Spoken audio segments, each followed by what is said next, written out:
I was involved in a rappelling accident where I fell about 80 to 100 feet. Before, I was this student athlete, this rock climber, this runner, all these things that I identified with my legs, and that was no more. So I kind of went through this identity crisis, wondering, who am I? So before my accident in 2012, I was a junior at Utah State University. I was running cross country and then track in the spring, and I was moving 100 miles an hour. I was always up for an adventure. I would love being outside as many minutes of the day as I could. So in March of 2012, our coaches gave us the weekend off before outdoor track season started. And so I took the opportunity to join some friends down in St. George for a little bit of a spring break climbing trip. And it was there that we went to Cougar Cliffs. Once we started the descent of the rappel, I had no idea how big the cliff was. The rope was really heavy, and I had never done a rappel like this before of this size. The cliff was 250 feet.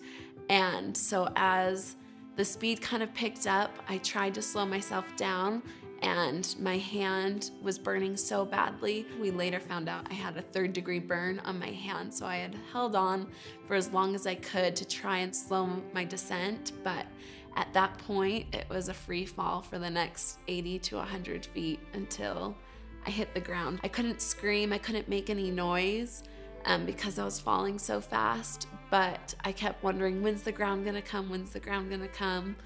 And all of a sudden, just bam, there it was. And I ended up with lots of broken bones in my legs, a burnt right hand, and multiple fractures in my spine, including the T12 vertebrae, which burst, instantly paralyzing me from the waist down. I went through all the initial CAT scans and MRIs to receive the official diagnosis of a spinal cord injury and paraplegic. And it wasn't until I had been moved out of ICU, I looked down at my legs for the first time. And when I looked down, I wanted to see my strong running legs. Instead, what I saw were these swollen, lifeless, cut up and bruised legs. And that was the first time that I questioned, who am I anymore? You know, before I was this student athlete, this rock climber, this runner, all these things that I identified with my legs, and that was no more. So I kind of went through this identity crisis, wondering, who am I? And just doubting myself for the first time. It wasn't until about 1.5 years into my recovery, and I'd finally kind of slowed down and realized that this was permanent, that this diagnosis wasn't going anywhere. My paralysis wasn't going away. And that's when I kind of hit my spiritual and emotional low. And that's when I faced the depths of grief and depression.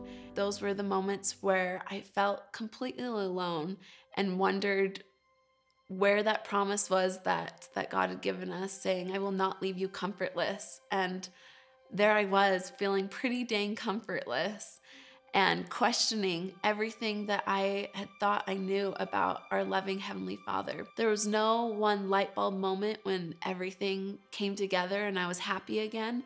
It was more of a gradual sunrise. It was more of a gradual coming back to myself, coming back to finding joy and choosing joy. It's our reaction to adversity, not adversity itself, that really matters. And so we don't always get to choose what happens to us, but we always get to choose how we react.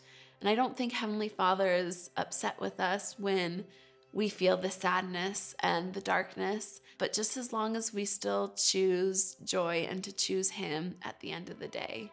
About 4 years after my accident, we went back to Cougar Cliff.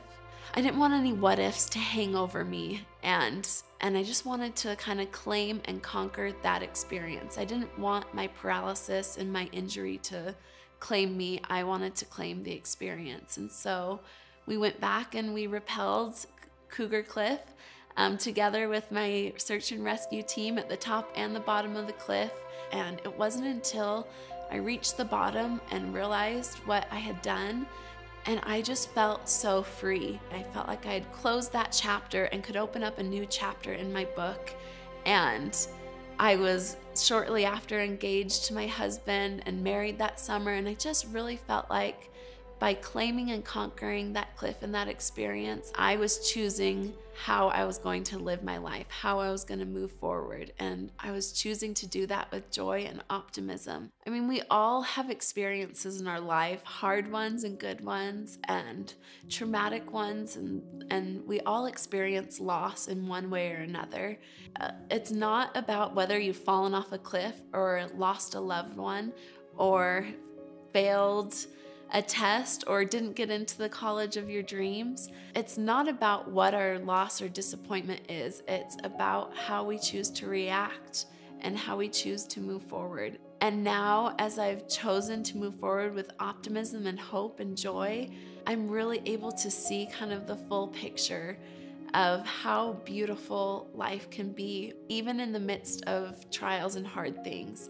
Even though my burden isn't lifted, my life can still have joy and meaning, and has more meaning because of those trials that I've been through. And this trial has helped me become who Heavenly Father wants me to be. It's helped refine me and helped remind me of who I am, and that I am not my physical abilities, that I'm a wife, I'm a sister, I'm a mother. I have integrity and courage and kindness and compassion. And you can't see any of those things if you just see my wheelchair. That's what I've really learned in all of this is it's about the heart. It's about what's on the inside. That's what Heavenly Father sees in each and every one of us. He doesn't judge us by our physical abilities and attributes, but by our hearts and our spirits.